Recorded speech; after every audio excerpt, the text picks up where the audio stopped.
Alvin, kakakumpirma nga lang ngayon ng Malacanang na nirelieve sa pwesto ni Pangulong Ferdinand Marcos Jr.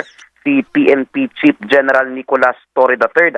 Batay dito sa kopya ng sulat mula sa Office of the President, ang petsa ay August 25 ay kahapon at nakasaad din dito na para daw sa pagpapatuloy at epektibong pagpapaghatid ng public services ng PNP ay pansamantala muna siyang nire-relieve sa pwesto at inaatasan na i-turn over muna yung kanyang mga dokumento at iba pang mga impormasyon na hawak ng hepe ng PNP sa kanyang opisina habang wala pang ina-assign o itinatalaga bilang kapalit na pansamantala bilang PNP chief. Ayan nga hong pag-uusapan natin ngayon mga ka-reaction update PH. Mantakin po ninyo, mukhang matatapos na ang kayabangan at kabalastugan nitong si Torre. Di ba? Kung sino-sino kasi ang mga sinasagasaan niya mga ka-update, mantakin mo yun pati ang DILG. Lahat ho ng mga tropa ni Marcos Jr. Binabanatan niya. Ngayon, mukhang bumaliktad ang mundo sa kanya. Hindi ba? Mukhang maalat ngayon ang sasapitin nitong si Nicolas Torre. Mantakin mo yun si Marcos Jr. na ang nagsibak sa pwesto sa kanya. Di ba? O ano kaya ngayon, Torre? Lahat ng kabalbalan at katarantaduhan mo dyan sa PNP, mukhang matatapos na. Mukhang matatapos na ang mga kabalbalang ginagawa mo. Piling mo kasi, Torre, napakataas mo na. Na piling mo kaya mong tapak-tapakan lahat ng kung sino-sino. Diba? Kahit sino gusto mong banatan. Akala mo ata, Torre, ikaw ang presidente. Diba? Ngayon, nagpa-press con pa itong DILG, Seremula, mga kapdita. Talaga namang nakakagimbal-gimbal na di umano yung kunwari, emosyonal pa raw sila na tanggalin sa pwesto itong si Torre. O ngayon, Torre, masaya ka na ba? Masaya ka na ba sa puro kayabangan mo dyan sa PNP? Masaya ka na ba? O pasikilab nyo lang yan para may bago na naman kayong katarantaduhang binabalak. Di ba? Mantakin mo yun si Marcos Jr. pa nagtanggal dito. Kasi mga ka-update, sino-sino ho ang tinatapakan nitong si Torre? Pati ang mga DILG, lahat ho. Pati ombudsman, kung sino-sino ho ang pinagdadaldalan niya. Kaya ngayon mukhang nakahanap na si Torre ng katapat niya. Diba? Pakinggan lang ho natin. Ang pirmado dito sa dokumento ay si Executive Secretary Lucas Bersamin sa ilalim ng utos ni Pangulong Marcos Jr. Bakit kaya siya tinanggal? Bakit tinanggal? Hindi pa na retirable na ba si... Hindi pa. Hindi pa, diba? Hindi pa, bata may pa. something na bakit siya pinalitan na Christian? Oo, kasi nung itong mga nakaraang araw at linggo, natabunan lang siguro ng mga malalaking issue, Alvin, pero meron ding umuugong na problema dyan sa PNP. Kung nababalitaan natin, may mga umalma doon sa mga unang utos ni PNP Chief Torre, partikular na nung nagkaroon siya ng balasahan sa ilang mga matataas na opisyal. Umalma yung Napolcom dito parang kine-question yung utos ni General Torre na balasahan doon sa ilang matataas na opisyal ng PNP. May mga backlash din ito, may mga kumontra din doon sa Napolcom, may mga nagpaabot ng suporta kay General Torre. Pero sa ngayon medyo may gray area pa lamang kung ano ba talaga yung desisyon o yung naging dahilan ng Pangulo kung ito ba ay related dyan sa nagiging problema sa PNP. Pero sino daw ang kapalit in the meantime? Sa ngayon, wala pang binabanggit ang Palasyo. Doris, abangan natin siguro sa mga susunod na oras kung ano yung update mula mismo sa Malacanang, kung sino ang posibleng humalili muna bilang tagapamuno ng Philippine National Police. Yung nasa memo, ang nag-relieve kay PNP Chief, si Pangulo mismo o si Executive Secretary? Si Pangulo mismo mula sa Office of the President ito, Alvin. O diba? Mismong si Marcos Jr. ang nagtanggal sa kanya o nagsibak sa pwesto. Tsaka mga ka-update, mukhang hindi pa nasagap nitong Abante News ang balita na meron na ho talagang kapalit etong si Torre. Ito po si Nartates. Ayan po. Ipipicture lang din po natin ito para makita ho ng ating mga ka-update. Ayan po. Ayan siya. Ayan. Ito po ang papalit kay mayabang na Torre. 'Di ba? Nagwawakas na ho itong kabalbalan ni Torre. 'Di ba? Hindi kasi lahat ng mga tao, Torre, o kahit sino dyan, kaya mong banatan. 'Di ba? Sampal lang 'yan sa'yo.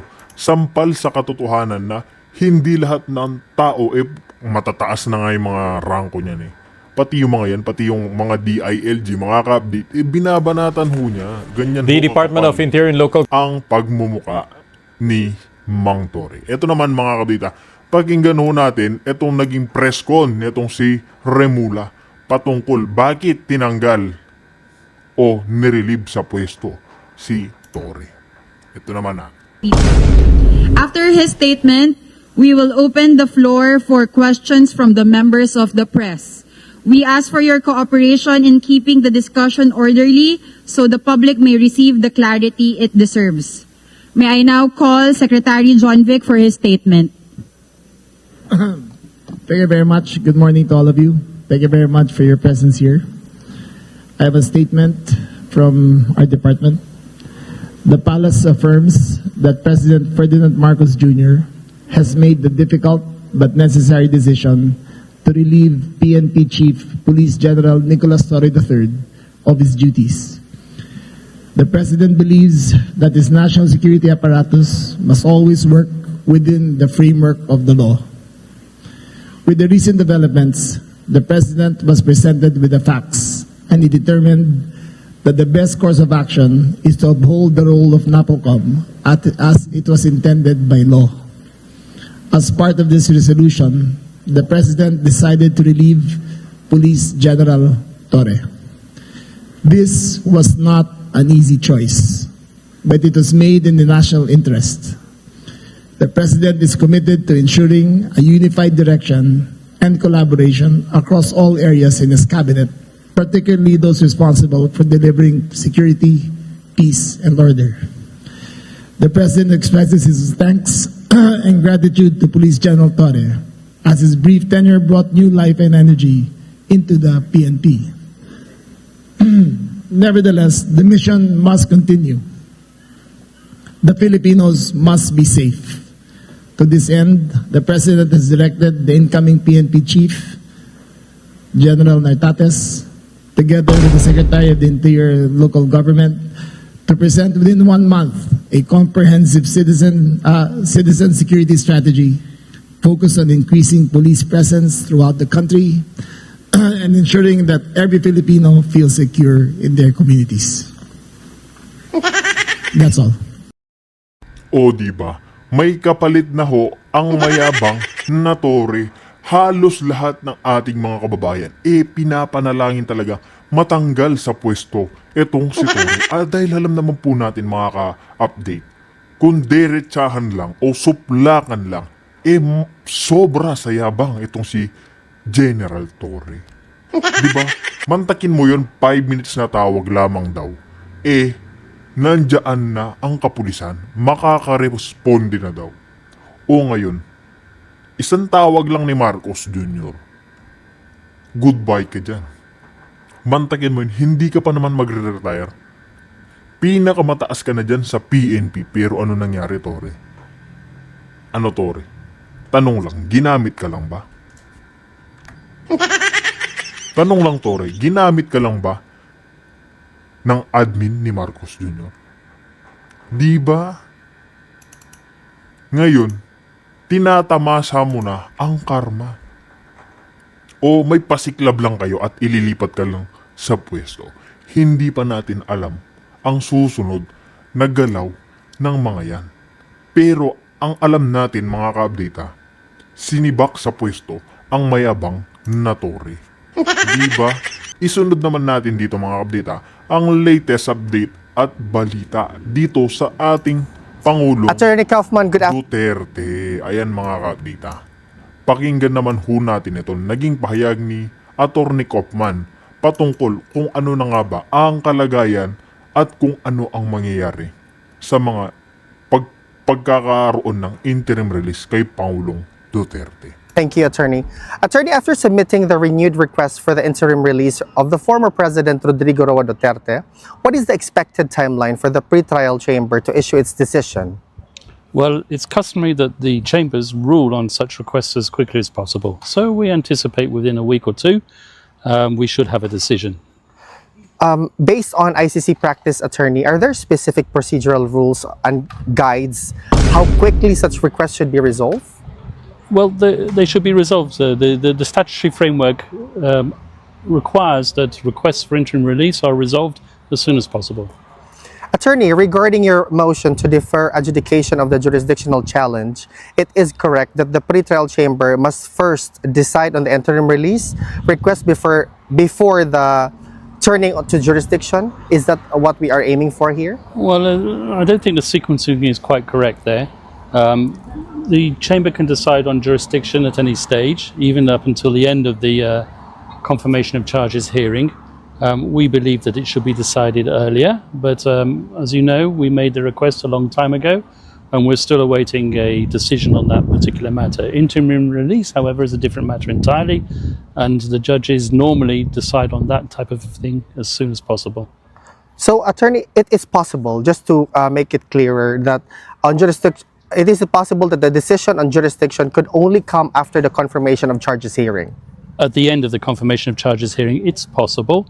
However, I believe that the decision on the jurisdictional challenge will be earlier.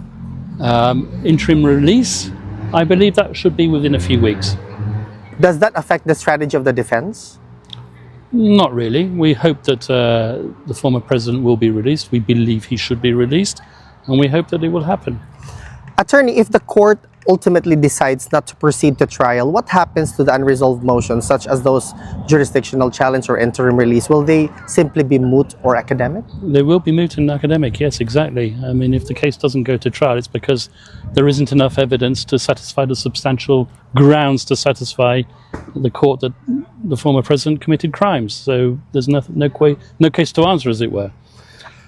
Attorney Kaufman, on a different matter, media reports claim you withdrew the request to disqualify Chief Prosecutor Karim Khan before the appeals chamber. Can you clarify whether this is accurate? No, it's totally false. That's based on an incorrect reading that some reporter, I forget which journal it was, had of something that was published on the website. And like you, Alvin, who didn't unfortunately read the fine details, what was published on the ICC website was an earlier motion that we filed in April, where the prosecutor had notified his supposed lack of conflict of interest. We relied on what's called the presumption of prosecutorial regularity.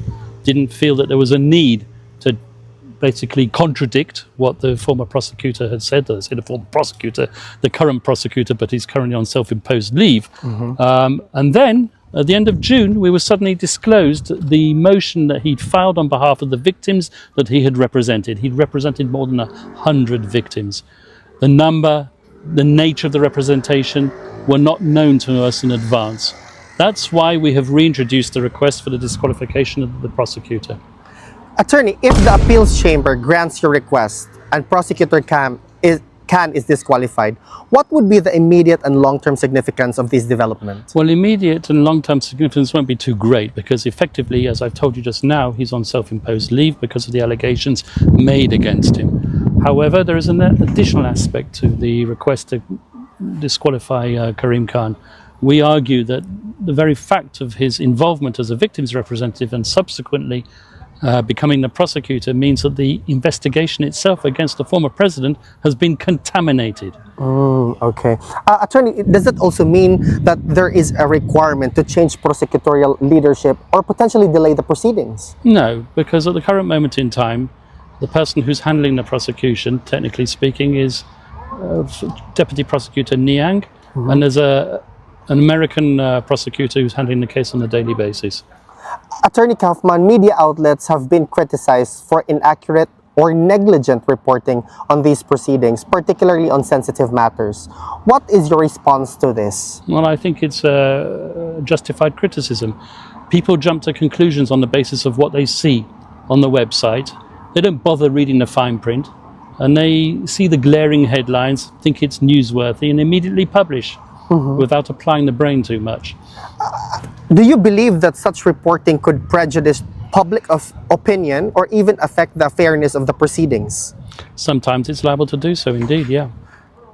Attorney, just to piggyback on that, given that during the administration of former President Rodrigo Roa Duterte, certain media reports were arguably published with negligence in fact-checking or appeared to have been influenced by external directives, can such circumstances be invoked to challenge the credibility and evidentiary weight of media-based accounts presented before the International Criminal Court? Well, it's a rather long question, Alvin, but I'll do my best to answer. It's quite well known that at the International Criminal Court, cases start off on the basis of media reports. And in fact, one of the criticisms leveled at the prosecution in the past has been a heavy reliance on open source materials. In the present case, there has been obviously a large amount of media involvement. There's also been, however, a large amount of civil society organizations involved, victims' representations. The prosecution here have gathered substantial evidence, it must be said. So the case against the former president isn't totally relying on media material. I can put it that way. Attorney, in your recent submission on the organization of the confirmation of charges hearing, you indicated that you will have 30 minutes for your opening statement, 3 to 4 hours to address legal issues, and then 30 minutes for your closing. Could you share how you are preparing for this, especially in terms of structuring legal arguments and emphasizing key defenses? Well, I'm sorry I'm not going to litigate the case here in a media interview.